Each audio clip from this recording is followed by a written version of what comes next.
Noong 2011, according to the World Health Organization, 16% of Filipino students aged 13 to 15 had seriously considered suicide, and 13% had actually attempted suicide. Sa Visayas, lalo sa Cebu, the highest seekers of counsel are high school students and wives of OFWs.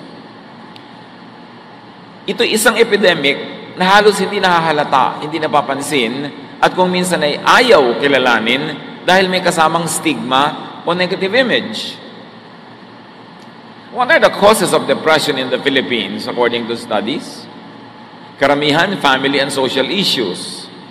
Di pagkakaunawaan sa pamilya at sa mga kaibigan, relationship and bullying among teens, yung nape-pressure ng barkada, at idagdag na natin ang religious bullying, yung mga lagi na lamang sinisita, binabantayan at sinasakal ng mga relihiyoso, natural disasters, of which we have abundance of, ay dahilan din ng napakaraming depression. Depression ng mga survivor at depression ng mga social workers at ibang kamag-anak na nagsusuporta sa mga survivors. According to studies, one great cause of depression in our country is traffic and poverty, including academic work. Paano ba nalalaman at nasusukat o nahahalata ang depression? What are the signs and symptoms of depression na dapat nating matyagan? Marami at iisa-isahin natin ang ilan doon. Subalit hindi naman kung meron ka nito ay depressed ka na, pero kung meron, ito ay isang sign ng posibleng depression, lalo't hindi na agapan. Lack of energy, loss of appetite, even constipation. No interest in work or other favorite activities. Poor or too much sleep, or too much appetite, or too little of it, weight loss or weight gain, na biglang-biglaan, extreme irritability, lagi mainitin ang ulo kahit maliliit na bagay, at hindi makayang pigilin ang galit, anxiety and restlessness, laging balisa, laging may kinakatakutan, or fixation on the past, ayaw nang limutin ang nakaraan, lalo ang mga maling nangyari, thoughts of death or suicide, even disabling fatigue, yung laging pagod na wala nang magawa ng may gana, difficulty concentrating or making decisions, unexplained aches and pains, mga sakit ng ganito at sakit ng gano'n na hindi makita ng doktor kung bakit, madalas ito ay resulta o sintoma ng mental illness called depression. How do we deal with depression? Kung minsan meron na palang gusto magpakamatay sa ating pamilya, sa ating mga kaibigan, kapitbahay, o hindi man nagpapakamatay ay parang wala nang kabuhay-buhay, paano nga ba susugpuin, bubunutin ang ugat ng depression? First of all, understand the depression by describing it clearly. Unawain ang lungkot na ito sa pamamagitan ng malinaw na pagsasalarawan in vivid detail to a trusted person perhaps, or even just to yourself. 1 Kings 19:10. He answered, Lord God all-powerful, I've always done my best to obey you, but your people have broken their solemn promise to you. They have torn down your altars and killed all your prophets except me, and now they are trying to kill me. Ang nagsasalita si Elijah. Matapos niyang gapiin ng mga propeta ni Baal, ng Diyos-Diyosan ng bansa, siya ay pinagbantaan ni Queen Jezebel na papatayin din, at hindi siya tinantanan ng paghabol dahil alaga ni Queen Jezebel yung mga priest niya. So Elijah fled, and this passage reveals what he feels in this point in time. He was very depressed. In fact, this prophet of God wanted to die. Elijah is very depressed, and he articulates his emotional struggle in a conversation with Yahweh.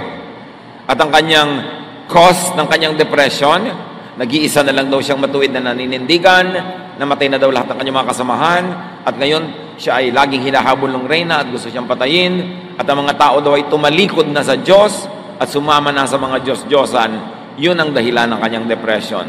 At least alam niya, sinasalarawan niya, kaya madali nang malutas. Kailangan alam mo kung bakit ka depressed. Hindi lang yung malabong alam, kundi malinaw na alam. Jeremiah 12:1-4. Whenever I complain to you, Lord, you're always fair. But now I have questions about your justice. Why is life easy for sinners? Why are they successful? You plant them like trees and you let them prosper and produce fruit. Yet even when they praise you, they don't mean it. But you know, Lord, how faithful I've always been, even in my thoughts. So drag my enemies away and butcher them like sheep. How long will the ground be dry and the pasture lands parched? The birds and animals are dead and gone. And all of this happened because the people are so sinful. They even brag, God can't even see the sins we commit. Ito, depressed din ang propetang ito. Alam nyo ba na marami sa mga religious leaders ay depressed sa bigat ng mga dinadala, sa mga nadidinig ng mga suliranin, sa mga nilulutas ng mga suliranin ng mga tao, pinamimigitnaan ng mga hidwaan, sa dami ng mga gulo ng mga anak ng Diyos, sa mga mananampalataya, sa dami ng mga umuusig at nagbabatikos. Marami, in fact, according to studies, kahit sa Pilipinas, maraming religious leaders are seeing psychiatrists. Kasi mabigat ang dala. Itong si Jeremiah was depressed and he expresses the cause of his depression. Kaya pala siya labis-labis na nalulungkot at na-depressed. Bakit daw yung masasama ang umaasenso? Bakit daw yung masasama ang sa sarap ng buhay? At yung mga makadiyos tulad niya, ang siyang nahihirapan. At ito ay idinaing niya, sinabi niya ng walang kagatol-gatol kay Yahweh. So alam niya kung bakit siya depressed. At sinasabi niya yon. Knowing the enemy is important in overcoming it. Knowing what depresses you is important. Kung meron sa atin, naway wala. But according to statistics, meron dapat. Kung meron sa ating nade-depress, unawaing mabuti kung bakit. Alamin ang dahilan. Sabihin mo sa malinaw na salita, kahit sa sarili mo lang manalamin ka, nalulungkot ako, nade-depress ako kasi ganito, ganon. At kahit na yung dahilan mo ay walang kwenta sa tingin ng iba, may kwenta yun sa'yo, kaya ka nga nade-depress. Katulad dito, itong si Jeremiah, ang mismong ikinaka-depress niya, sabi sa Diyos, nasa na inyong katarungan? Bakit ganon? Yung mabubuti ang nagdurusa, yung mga masasama, sila itong nagpapasasa sa saya sa buhay. Hindi siya nahiya sa Diyos na aminin na nade-depress siya doon at tinatanong niya sa Diyos yung ganong tanong. Hindi siya nahiya at tinanong niya talaga. Kahit naman hindi mo itanong, alam naman ng Diyos na tanong mo yun bakit itatago mo pa? Kaya mahalaga inilalabas. Understand the depression by describing it clearly. Then identify the causes of depression. Una, inuunawa mo kung ano ito, at pagkatapos, ano ang pinagmumulan. Depression is not only something people have, but also something people do. Na ang ating mga depression at lungkot, kadalasan ay bunga ng ating mga ginagawa, ng ating mga gawi, ng ating mga nakasanayan, mga habits, and they could cause depression. Depression is an active experience. And what are the sources of depression? Physiological or physical sources. Yung ating katawan, blood chemistry, mental condition, yung sitwasyon ng ating buong pangangatawan, pagkabusog o pagkagutom, pagkapagod o sobrang pahinga, o ang sobrang pag-iisip na nagpapalit ng hugis ng ating utak, lahat yan ay maaring maging magbunga ng depression. Job 19:17-21, another very depressed man of God. My breath disgusts my wife. Everyone in my family turns away. Young children can't stand me, and when I come near, they make fun. My best friends and loved ones have turned from me. I am skin and bones, just barely alive. My friends, I beg you for pity. Alam natin ang kasaysayan ni Job, dumaan sa pagsubok, naghirap, nagkasakit, nagbutot balat, nabalot ng galis, itinakwil ng kanyang mga kaibigan, mga kamag-anak, ng mga kakilala. Yun ang dahilan ng kanyang depression. At ito ay merong physical reason.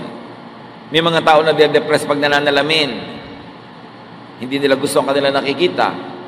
Merong nade-depress sa mga nangyayari sa kanilang katawan. Pagka may umiidad ang mga tao, kuminsan nade-depress din dahil bakit lumihina na yung katawan nila, nakakaramdam ng ganito at ganyan, nakakakosya ng description. So, itong ginawa na pagde-describe na ito ni Job was very helpful in analyzing his situation. It described the physical condition of Job, which drove him into depression. Kaya dapat nag-iingat-ingat tayo sa pagsasalita. Kumisan may babaeng o lalaking hirap na papala sa pagpapapayat. Tapos pag nakita mo pa, sabi mo, hoy taba, alika nga dito. Tatawagin mo pang gano'n, na-depress tuloy. Mamaya, nagbigti na.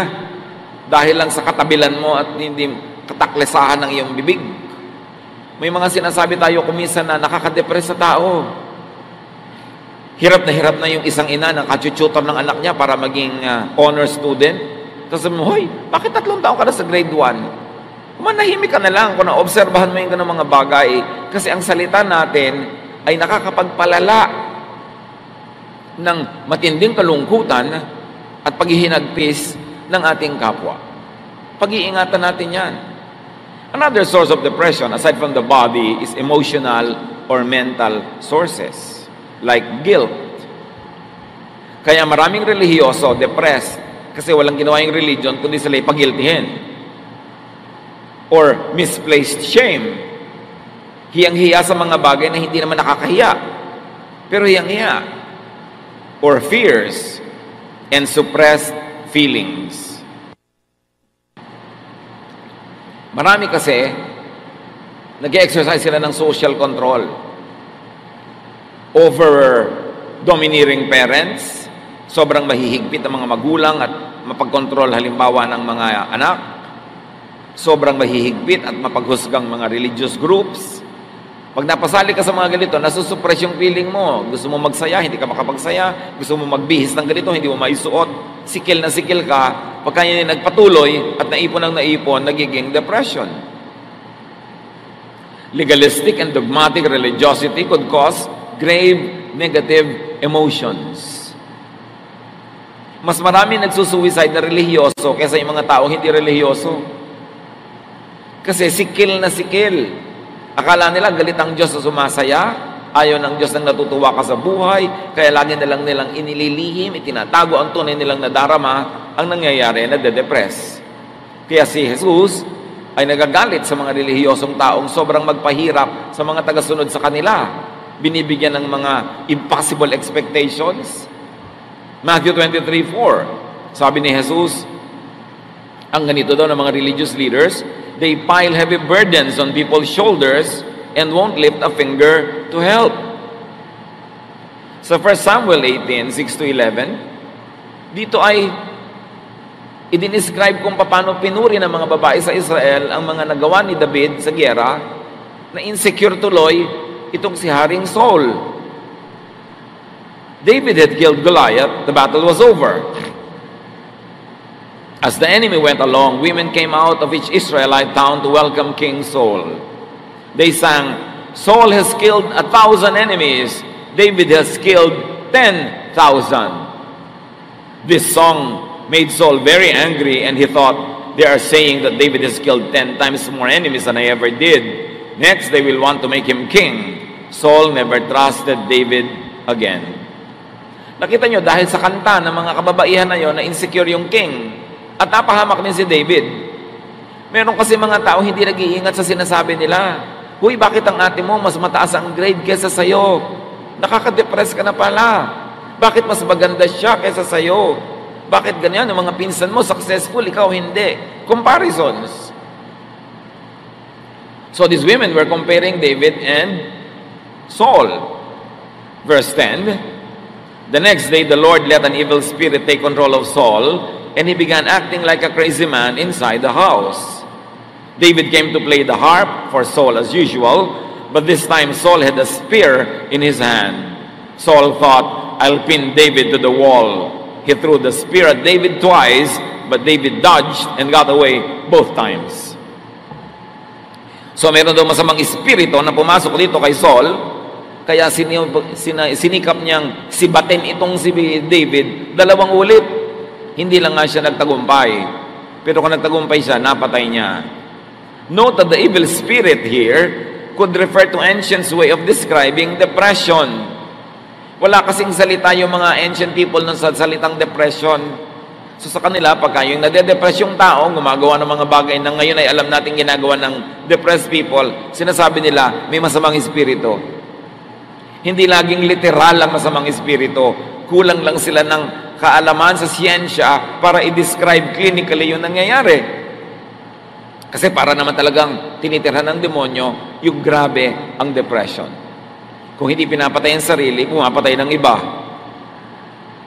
So identify the cause or causes of depression. In Saul's case, it was envy. Envy that was encouraged, nurtured by these women who were singing songs that made the king insecure. Meron silang pananagutan doon kung bakit nagkaganon din yung hari. Another way to deal with depression is to uproot the causes of it. 1 Samuel 16, 14 to 19. The Spirit of the Lord had left Saul, and an evil spirit from the Lord was terrifying him. In other words, peaceful thoughts were not in his mind anymore, and he was filled with very troubling, depressing thoughts. It's an evil spirit from God that's frightening you, Saul's officials told him. Your Majesty, let us go and look for someone who is good at playing the harp. He can play for you whenever the evil spirit from God bothers you, and you will feel better. Dito maraming naguguluhan na nagbabasa ng Biblia, bakit daw pinapayagan ng Diyos yung evil spirito na maglabas-masok kay Saul? Terminology nga ng mga sinaunang tao for depression. So nung umalis sa kanya ang matino at tahimik na pag-iisip, syempre ang pumalit, magulo at violent na pag-iisip. At sabi ng kanyang mga tauhan, maghahanap po kami ng musikero, yung magandang tumugtog. At kung kayo ay ginugulo ng espiritong yan sa inyong utak, tutugtog siya at kayo mapapayapa. All right, Saul answered, find me someone who is good at playing the harp and bring him here. A man named Jesse who lives in Bethlehem has a son who can play the harp. One official said, he's a brave warrior, he's good-looking, he can speak well, and the Lord is with him. Again, the evil spirit is thought to be the cause of the king's bad mood. The evil spirit could actually be depression. All the signs, the clinical signs are there. And the ancients thought that playing musical instruments, seeing beauty, and hearing good speech could drive away evil spirit. This demonstrates the attempt to deal with the cause of the depression. So na-identify nung mga tao ang cause of the depression. Sabi nila, evil spirit yan. Tugtugan para umalis. Pero ang totoo, of course, they were trying to uproot the cause of the depression. But they were really applying what modern day practice would call therapy. Music therapy, aromatherapy, arts therapy. Kasi sabi si David daw, good looking, magandang tingnan, maganda ang tinig, maganda magsalita. In other words, soothing to the senses. Na ngayon, pinapractice even in psychiatry therapy. Pag stress ka, pupunta ka sa isang spa, may aromatherapy, merong touch therapy, sari-saring therapies. So talagang depression yung kanilang nilulutas. Modify and improve your lifestyle if you see symptoms and signs of this. Eliminate or minimize lifestyle problems. At ito ang ina-identify ng modern science na nagiging cause ng maraming incidents of depression. Overworking.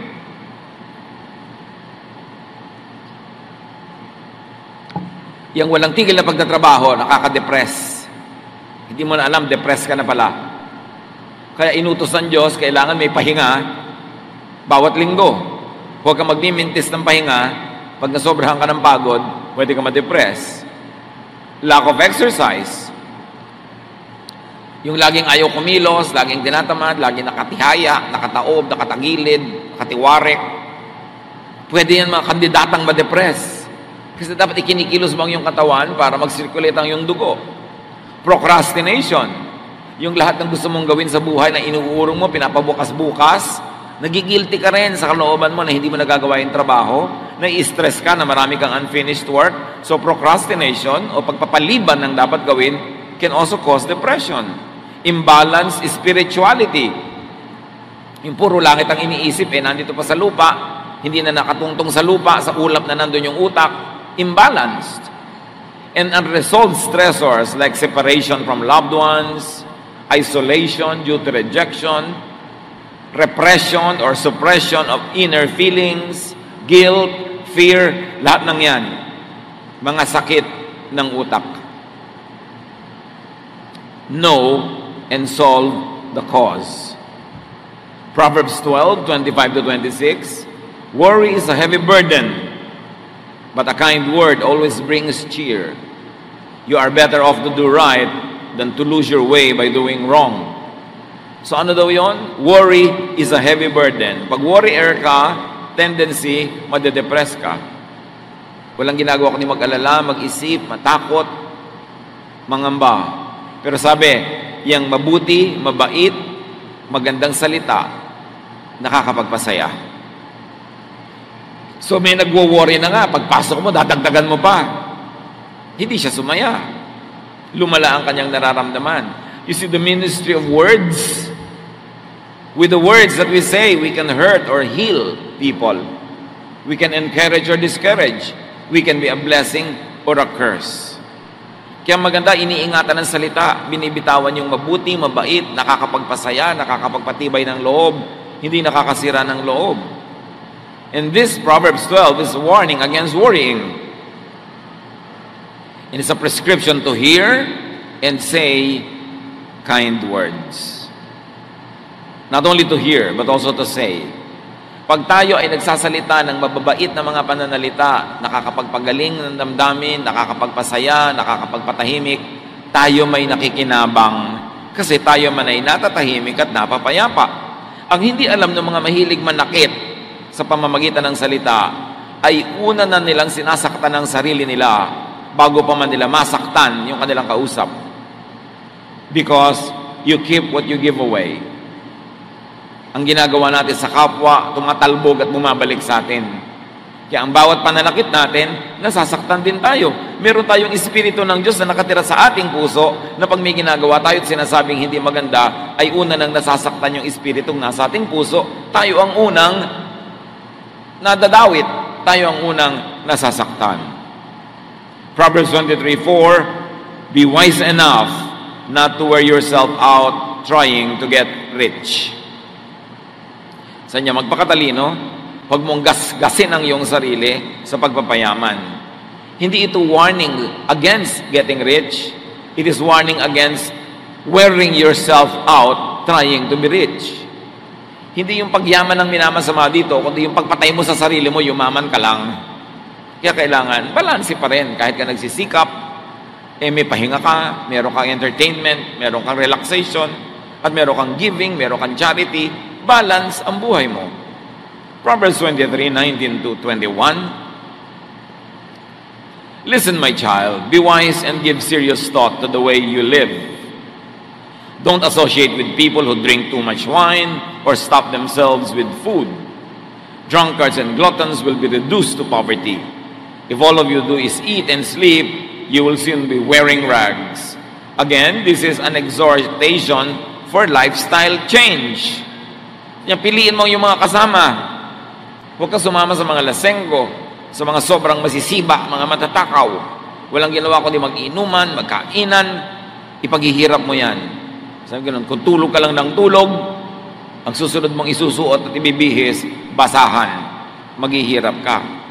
So it's an exhortation to change lifestyle by changing a social life, by changing friends.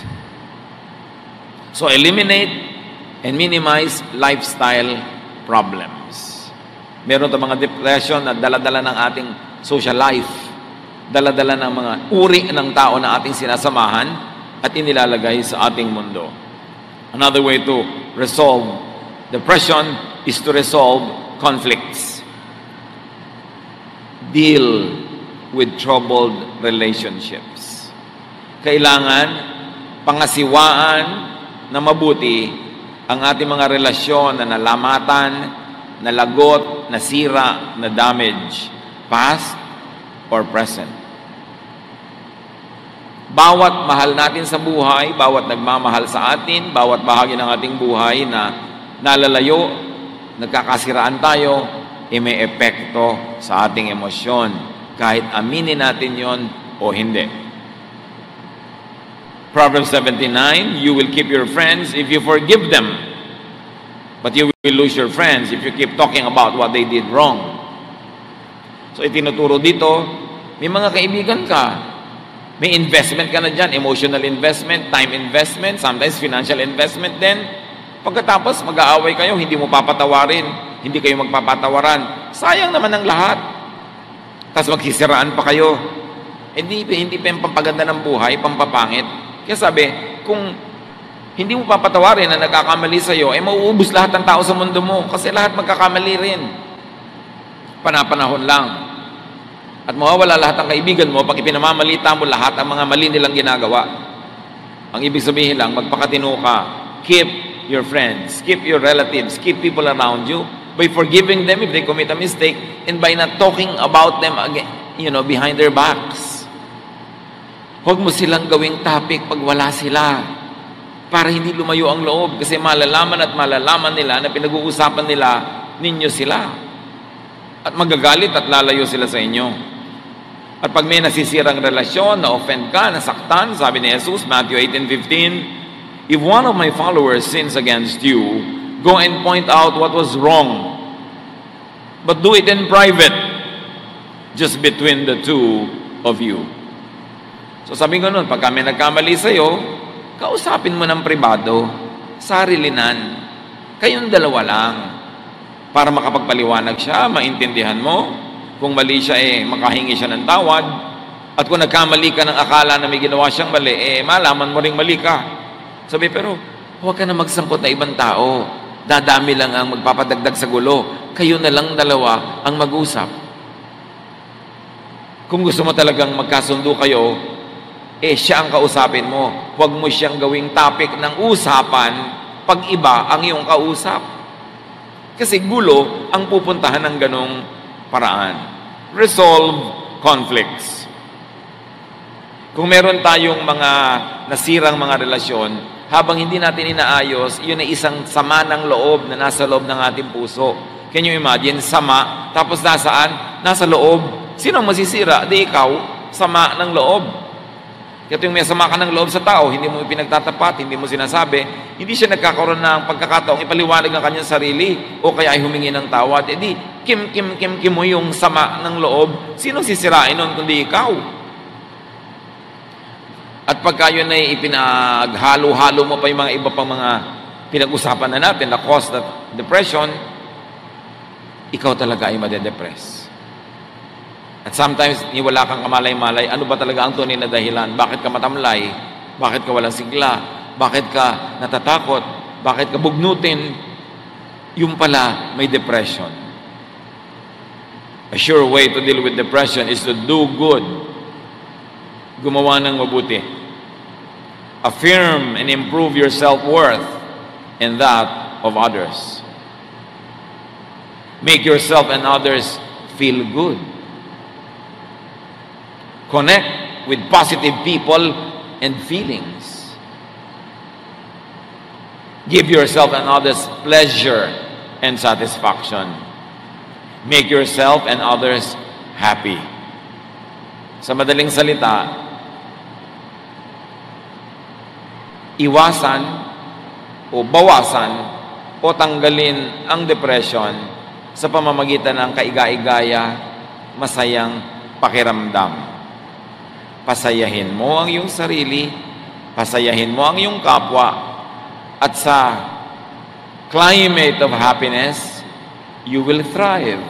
Your emotions will heal.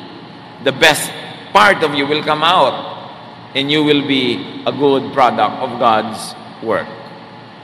Proverbs 14:22, you will earn the trust and respect of others if you work for good. If you work for evil, you are making a mistake. Lagi kang gumawa ng mabuti. Yan ang tamang gawin. Pag may ginagawa kang hindi mabuti, nagkakamali ka sa landas na yung tinatahak. Kasi lahat ng itinatanim ay inaani. At lahat ng inaani, nagbubunga talaga yan. Dumadami. So magtanim ng mabuti para umani ng mabuti. Ang itinatanim nating masama, inaani din natin sa ating buhay. Magandang ministry to make yourself and others feel good, not feel bad. May mga tao ang gifted sila at making people feel bad. Pinapalungkot, nilalait, minamaliit, iniinsulto, kinakawawa, sinasaktan.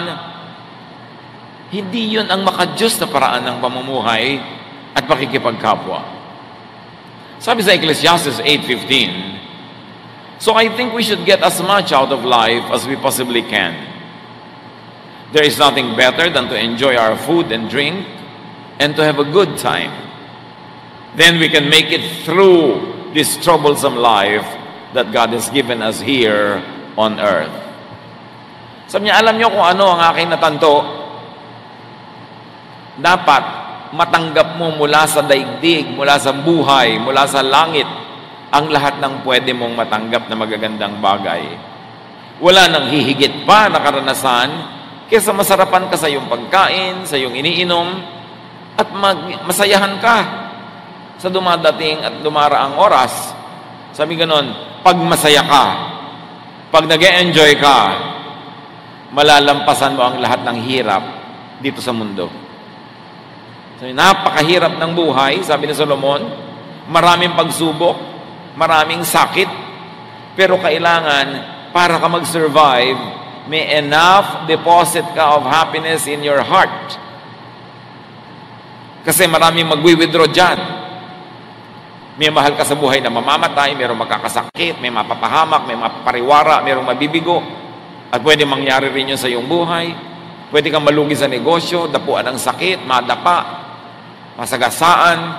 Pwede kang iwan ng pinagtitiwalaan mo, iwan ng, o kaya dayain ang iyong pinagtiwalaan. Ang daming pwedeng hampas na dumating sa buhay na ito. Kaya sabi ni Solomon, dapat marami kang inipong saya sa loob ng puso mo. Tuwing kaya mong kumuha ng saya, ilagay mo kahit maliit lang. Pwede kang magsaya, ilagay mo. Meron kang pasayahin, pasayahin mo para marami kang deposit. Dahil hindi titigil ang universe ng kawi-withdraw mula sa iyong bank of happiness. Kung ang konti-konti ng iyong inilagay, inimbak na kasiyahan sa puso mo, sa puso ng iba, ayun, pag dumating ang mga paghirap ng buhay, mga pagsubok, naglalakad sa breakwater, nagtitirintas, wala namang buhok. Nakatingin sa malayo, walang tinatanaw. Hinahanap si Crispin at si Basilio kasi hindi na kaya ang mga dagok ng buhay kasi walang inipon na saya. Kaya mga kapatid, kung may nakikita kayong taong nagsasaya, huwag niyong itaboy. Huwag ninyong pigilan. Kasi hindi nyo alam kung kakalampas-lampas lang niya sa trahedya at ngayon lang siya nakaka-recover. Tulungan nyo siyang magsaya. Pero siyempre, sa pagsasaya naman natin, not at other people's expense. Hindi yung kanta-kanta ka ng karaoke, alauna ng umaga, nabulabog na lahat ng kapitbahay mo. Yung kasiyahan mo, pagdurusa naman ng iba. Dapat, meron ka ring respeto sa sarili. Pero yung pagsasaya natin na hindi naman tayo nagnanakaw sa iba ng kanilang katahimikan, kapayapaan at kasiyahan, Solomon, the wisest man ever, prescribes that. So niya, tuwing kaya mo mag-enjoy ka. Kasi maraming panahon ng lungkot. Maraming panahon ng pagdurusa. So yung pwede ka magsaya ka na. Kasi pag pagdurusa time, hindi ka pwede magsaya. So dapat pag may chance, samantalahin. Do good. Pleasure is an antidepressant. Happiness is an antidepressant. Daig pa niya ng mga pills na nabibili mo pagka meron kang kasiyahan. Kaya, pipiliin mo rin yung kasama mo sa buhay, yung masaya din kasama. Hindi yung pagkasama mo, ang lungkot-lungkot yung dalawa kasi wala na siyang ginawa kundi magreklamo, umatungal, manira, mamintas, puro negative, mahahawa ka doon. Siyempre, sa mga grabbing depression, seek a spiritual counselor or a specialist doctor. And that is to rule out physical causes and to conduct therapeutic counseling. Pag may nade-depress, ang unang-unang ginagawa ng trained counselor, makipag-interview at alamin kung yung kanyang depression ay chemical or physical. Bago sabihin na yun ay spiritual o emotional. May nai-eliminate. Sabi sa Proverbs 28:26, it is foolish to follow your own opinions. Be safe and follow the teachings of wiser people. So dapat magpa-counsel ka sa spiritual counselor, sa clinical counselor, para malaman kung ano ba talaga yung gumugulo sa iyong buhay. At huwag kang mahiya na magpa-counsel. Pagka nakakakita ka na ng buwan doon sa tasa, pag nakakarinig ka na ng mga umaawit sa iyong tenga na wala naman, kailangan mo ng counselor at huwag kang mahiya, huwag mong itago yan kasi you need help. Hindi mo pwedeng pagalingin ang sugat kung tatakpan mo. Kailangan mo siyang tanggalan ng takip, ibunyag, ihayag, langgasin kahit mahapdi, linisin para gumaling. Pero yung tatakpan, mabubulok sa loob. Kaya kung tayo nade-depress, dapat nating sabihin sa isang napagkakatiwalaan o sa isang spiritual or clinical counselor para tayo matulungan kung hindi na natin kayang tulungan ang ating sarili. People who want to stop taking medication must first consult their doctor. I want to emphasize this kasi may mga tao na mga depressed, meron silang mga iniinom na gamot, kung minsan may biglang magka-counsel sa kanila, ay itigil mo ang pag-inuman ng gamot. Kailangan itatanong mo sa doktor yan bago mo itigil, huwag kang makinig kung kani-kanino. Kasi may mga tumitigil na biglang nasisira ang chemical balance ng kanilang katawan at biglang tumatalon mula sa building. I have a friend who jumped from a building in Europe kasi he was taking antidepressant treatments. In-advise lang siya bigla ng kanyang weight consultant, yung nagpapapayat sa kanya, na itigil ang mga ganito, itigil ang mga ganon, itinigil naman niya, yung pala, naggrabe na ang depression na nangyari doon sa tao at tumalon sa building. One of the finest persons I know on earth jumped off a building and died because of improper medical advice. Lalong-lalo yung mga pagtitigil ng gamot o pag-inom nito, kailangan professionals ang tinatanong natin tungkol dyan.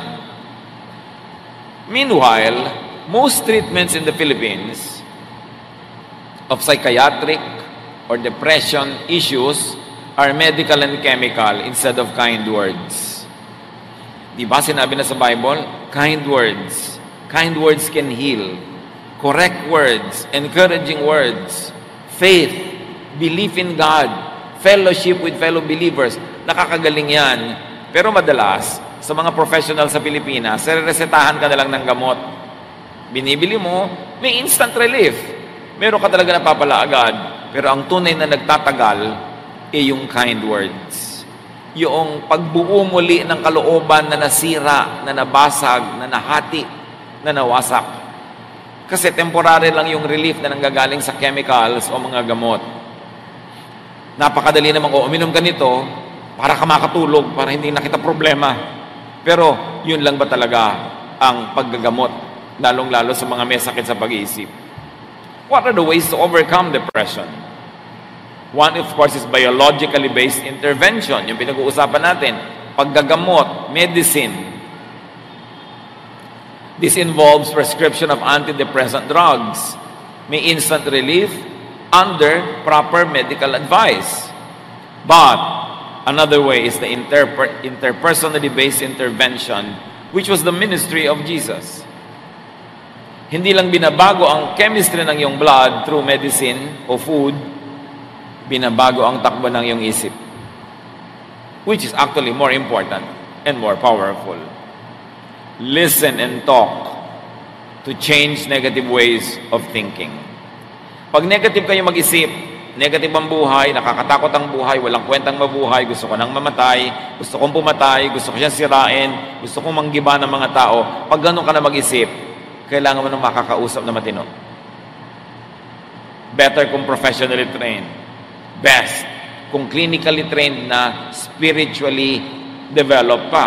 Tulad ni Pastor Gami, ang ating main counselor sa ating pamilyang day by day. He's not only a pastor, he's not only educated in the Bible, he also has clinical education in counseling. So nababalansin niya yung kanyang counsel. Napakahalaga, but you've got to talk to someone and you've got to listen to someone. This is considered the more effective and longer lasting treatment. Kailangang ilabas mo ang iyong niloloob, ihinga sa mapagkakatiwalaan. Huwag sa chismosa dahil bukas alam na ng buong barangay. Pinipili mo dahil lalo ka madedepress ngayon, dalian yung pagbibigti. Pag chismosa ang napagsabihan mo. Kaya kailangan pinipili mo yan. Pero kailangan, mga kapatid, makinig. Kung madilim na ang takbo ng ating isip, pinagdidimla na tayo ng paningin, pangit na ang tingin natin sa buhay, wala na tayong pag-asa, puro negative, kailangan baguhin ang pag-iisip. Romans 12:2, be transformed by the renewing of your mind. Kailangang baguhin mo ang iyong ginagawa sa pamamagitan ng babaguhin mo sa iyong pag-iisip. Sa pag-iisip nagsisimula yan, at ang pinamumugaran ng dyablo ay ang ating utak. Lalo naman na yun ang dapat tahanan ng Espiritu ng Diyos, ang ating isip. Eliminate, minimize negative emotions. Pinag-usapan na natin ang maraming pinagmumulan yan. Identify what causes you to be afraid, to be negative, what causes you to think of bad things, to do bad things, and to say bad things. Dapat bunutin, tanggalin sa buhay. And very importantly, rest. Magpahinga. Madalas, nade-depress tayo, gutom lang o pagod lang. Mahalagang nagpapahinga ang tao and let people rest. Pagpahingahin natin ang mga tao. Gusto nilang magsaya para mabalanse ang mga lungkot nila, payagan natin, bigyan natin ng oras, bigyan natin ng lugar, bigyan natin ng pagkakataon. And stop judging, rejecting, and isolating people and yourself emotionally and spiritually. Huwag kayong magtampo ng magtampo, tapos mag-iisa, lalayo sa iba, magmumukmuk. Pag nag-iisa ka, madali kang tuksohin ng dyablo. Pag wala kang ibang kausap na matino, dyablo lang ang kakausap sa'yo, anong lalaman sa utak mo? At napaka-importante, pagpahingahin natin ang mga tao. Pagod na yung asawa mo, hayaan mo muna magpahinga bago mo bungangaan. Dahil baka mamaya, ibuhos na niya sa'yo yung kumukulong sabaw. Dahil pinagdimlan na ng paningin. Kailangan yung anak mo nagkakanda bagsak-bagsak na sa school, bigyan mo muna siya ng pahinga from nagging. Huwag mo na siyang pilitin maging valedictorian. Pagpahingahin natin ang mga tao sa walang katapusan nating expectations, mga standards na inilalagay natin na hindi nila maabot-abot. Yung paghahabol natin sa perfection, sa perfect relationship, sa perfect asawa, sa perfect anak, perfect magulang, nakakapagod yun sa kanila. Kumisan tayo ang nagtutulak sa mga tao para sila mabaliw, para masiraan ng bait. Kailangan ang binibigay natin sa tao, lalo sa mga mahal natin sa buhay, pahinga, hindi stress. Natural, nagbibigay tayo ng stress sa isa't isa. Ganun naman talaga ang tunay na relasyon. Pero, konti lang. Huwag niyong sobrahan. Understand, accept, and love people and yourself. The best antidote to depression is love. Pag alam mong mahal ka, alam mong tinatanggap ka, inuunawa ka, naku, hindi ka dadapuan ng depression. Ang pinamumugaran ng depression ay yung nag-iisip na hindi ako mahal, hindi ako naintindihan, hinuhusgahan ako, ipinupwera ako. Tumigil tayo ng pagpupwera sa ating sarili mula sa karamihan at huwag tayo magpwera ng iba. Hoy, kagalit natin si huwag natin siyang kakausapin. Wala dapat ganyanan. Lumayo ka sa kanya, ihiwalay natin siya, parusahan natin. Kung minsan, hindi na ibigay ng asawa mo yung gusto mo, paparusahan mo ng hindi mo kakausapin ng isang linggo. This is an isolation that can drive people crazy. There are many ways to get what you want, but not by punishing people in a psychological or emotional or spiritual way. 1 Peter 4:8, above all, love each other deeply, because love covers over a multitude of sins. Yan lang naman ay tinuturo ni Jesus. Pag-ibig. Mahalin mo yung nagkakamali, patawarin mo siya. Mamahalin ka rin niya, papatawarin ka rin niya. Tahimik ang mundo. Pero subukan mo huwag magpatawad, hindi ka rin papatawarin. Hindi walang katapusang gera yan. Subukan mo magalit, magagalit din siya. Hindi walang katapusang stress.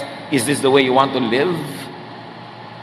Dapat nababago ang ating pag-iisip, ang ating lifestyle, ang buhay natin araw-araw dahil kay Jesus. Dahil sa pag-ibig niya, hindi tayo dapat laging natatakot. At ang mga anak natin hindi natatakot na i-reject natin dahil alam nilang mahal natin sila. Ang mga kapamilya natin hindi natatakot na itatakwil natin dahil alam nilang kahit anong mangyari, mahal natin sila. 1 John 4:18, there is no fear in love. But perfect love drives out fear because fear has to do with punishment. The one who fears is not made perfect in love. Pagka daw may natakot, nabubuhay sa takot, nai-stress, nade-depress, nagkulang ang mga tao sa paligid niya ng pagmamahal, ng pag-unawa, ng pag-abot sa kanya. Dahil kung siya ay nananalig at alam niyang mahal siya, hindi siya matatakot. At yan ang lagi sinasabi ni Jesus, do not fear. Do not fear. Why? Because I love you. Because God loves you. So why will you be afraid? Huwag nating gawing ministry na manakot at magparusa. Mga kapatid, listen, magparusa. Marami sa atin mahilig magparusa. Hindi mo ibinigay ang gusto ko, paparusahan kita. Hindi kita kakausapin. Hindi ako sasagot pag nagtatanong ka. Hindi nasunod ang gusto ko, paparusahan kita. Hindi kita babatiin sa birthday mo. Tanggalin natin mga kapatid yung hilig magparusa. Kung meron mang dapat magparusa at may karapatan, Diyos lamang. Pero nagmamahal nga siya, hindi nga siya nagpaparusa, nagpapatawad nga. Tapos tayo pa ang magpaparusa. Sino ang sa ngayon ay pinarurusahan nyo?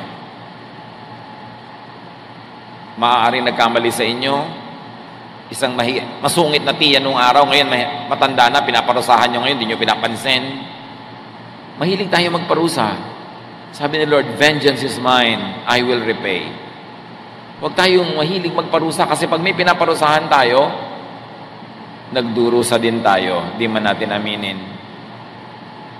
Whenever we cause heartache in someone's life, we are hurt as well.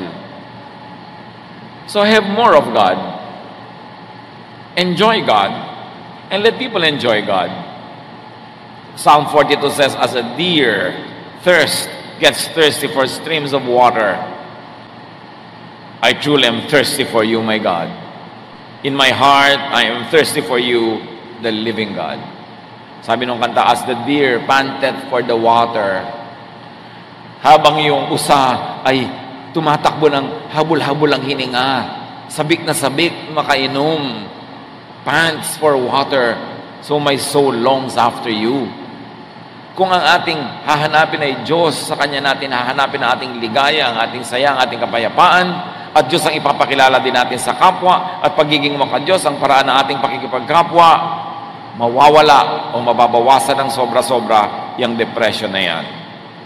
So overcome depression with positive emotions, with loving attention and embrace, with the real personal ministry of Jesus. God does not want you depressed. God wants you to be happy. Dear Lord, siyasatin niyo po ang aming puso. Kayo na nakakakilala sa amin. Kayo na dakilang manggagamot. Nawa sa maikling panahon na ito ay naliwanagan kami sa very real and very dangerous issue of depression in our midst. Tingnan niyo po kami kung kami ay may depression. Kilalanin namin ito. Ipagtapat, sabihin sa inyo at sa mga may kakayanan na tulungan kami. At ang aming sarili, ituwid din namin, Panginoon. Bunutin namin ang mga negative thoughts and negative feelings na nagbubunga ng negative actions, na sa kapwa ay nagbubunga naman ng negative reactions at nagiging chain reaction ito ng paggawa ng masama sa kapwa. Papagliwanagan niyo ang aming isip at palayain kami sa depression na tinatawag ng mga tao sa unang panahon ng masamang espiritu, dahil halos gawa talaga ng masamang espiritu ang nagiging bunga sa amin. Kung meron sa aming kalagitnaan, Panginoon, na may mga depression, malalalim na mga lungkot, feelings of despair, kawalan ng pag-asa, hipuin niyo po ang aming mga puso. Punuan niyo ito ng pag-ibig ng iyong anak na si Jesus at pagalingin ang mga sugat ng aming damdamin. I like to pray for those who have any form of depression. Meron tayong mga lungkot na malalim, matagal, at nagpapahirap sa ating kalooban, nagpapasikip sa ating dibdib, nagbibigay ng mga takot. I like you to stand, we will pray, and we will ask the Lord, Jesus Christ, our healer, to heal our depression. Yes, Lord, your people are standing up before you because we recognize that you are our healer, you are our counselor, you are our therapist. At nais naming unahin ay ilapit sa inyo ang tunay na nilalaman na aming puso, ang tunay naming niloloob sa mga depression, mga lungkot, mga fears, feeling of hopelessness, feeling of tiredness, emotionally and spiritually. Narito, Panginoon, yung mga anak. Sino pang nais tumayo at magsabi sa Panginoon, I declare before you, O Lord, that I am your patient. I want you to heal me. I want you to touch me. Stand up right now and pray to God. Ask the Lord to heal you of your depression. Ipagtapat kung ano ang nadarama, saan ito nagmumula, kilalanin na ito ay dapat paalisin at itakwil niyo sa inyong buhay sa ngalan ni Jesus. And later on, we will pray together. But right now, seek God's counsel. Seek God's touch. At ilapit ang mga nagiging bunga ng ating depression.